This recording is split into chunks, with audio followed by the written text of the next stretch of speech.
बिहार की मिसाल दी जाती थी क्योंकि देश में सर्वाधिक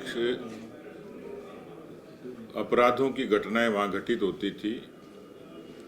लेकिन इस मामले में अब पूरे देश नहीं दुनिया में राजस्थान की चर्चा होती है और इसका ताल्लुक सीधे सीधे इस तरीके की घटनाएं तभी होती हैं क्योंकि किसी भी लोकतांत्रिक प्रदेश में उसकी सरकार की गृह मंत्रालय की जिम्मेवारी होती है कि वहाँ की शांति व्यवस्था कायम रहे, अमन चैन बना रहे, और इसलिए छिटपुट घटनाएं जरूर होती थी।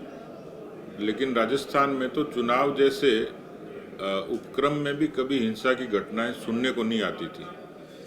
रेडियो और दूरदर्शन पे बिहार की और उस तरीके के प्रदेशों की घटनाओं की बराबर खबरें आती थी, तो मन में एक इस तरीके की पीड़ा और आशंका होती थी कि कभी ऐसा हमारे प्रदेश में नहीं हो। लेकिन अब जो लगातार घटनाएं होती हैं उससे राजस्थान इस समय सर्वाधिक अशांत प्रदेशों की श्रेणी में आ गया।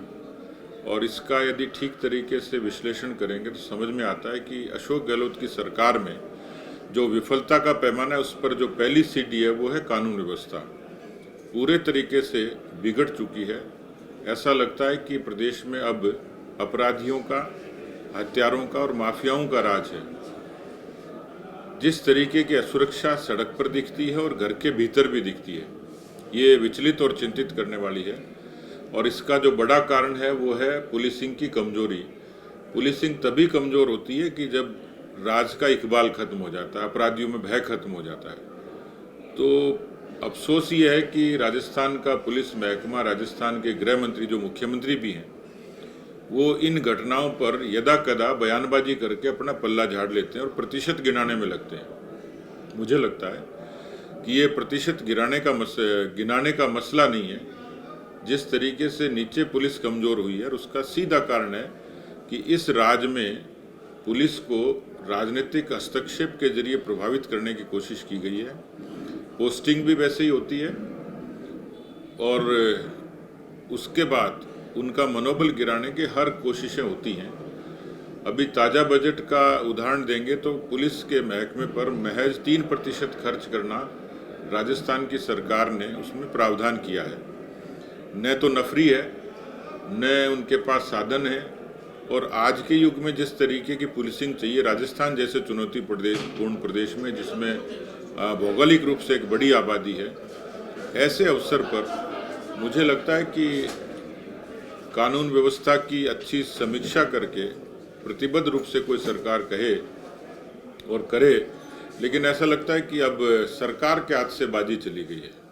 और अब क्योंकि पिछले 4.5 वर्षों में 2 वर्ष ये मान लीजिए कि कोरोना के कालखंड में बीते, और उस समय कोरोना ने कांग्रेस के लिए संजीवनी का काम किया, आपदा में अवसर का काम किया, क्योंकि लोगों के बीच में इतना गुस्सा सरकार की शुरुआत में ही था।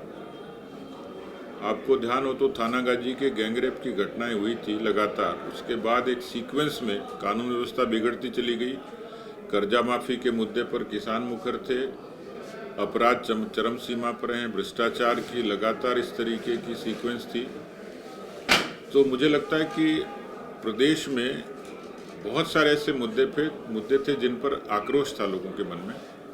उसी तर्ज पर पेपर लीक और बेरोजगारी, ये 2 बड़े प्रश्न थे जो सरकार के समक्ष खड़े थे।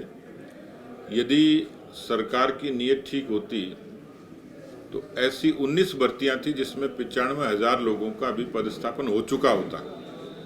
आज वो 95,000 लोग सड़कों पर हैं। सरकार आंकड़े गिनाती तो है लेकिन उसको खुद को भरोसा नहीं कितना रोजगार दिया है। इसलिए दूसरे तरीकों की तो छोड़िए, और इस कारण लोगों में बेरोजगारी से भी ज़्यादा जो दंश था वो था पेपर लीक का। उस पेपर लीक पर राजस्थान के हर हिस्से में नौजवान उद्वेलित है, अलग अलग तरीके से उसने प्रतिकार किया। भारतीय जनता युवा मोर्चा का पेपर लीक को लेकर ये 6ठा प्रदर्शन था, जिसमें 2 में मैं शरीक रहा। और जिस तरीके का जो दृश्य था कि दमन से उसको दबाने की कोशिश की, कोई अधिकारी, कर्मचारी या नेता कोई सुनने के लिए आया नहीं, न सरकार की तरफ से कोई बयान आया। इसका मतलब साफ है कि सरकार संवेदनाएं खो चुकी है।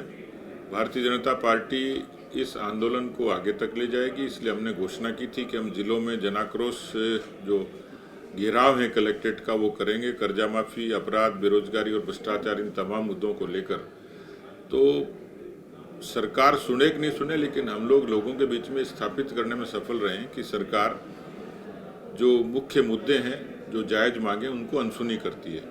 और इसलिए जहां तक संभव होगा जिलों में भी, विधानसभाओं में भी, प्रदेश में भी अनेक मोर्चों के द्वारा अलग अलग समय पर इस तरीके के प्रतिकार किए जाएंगे।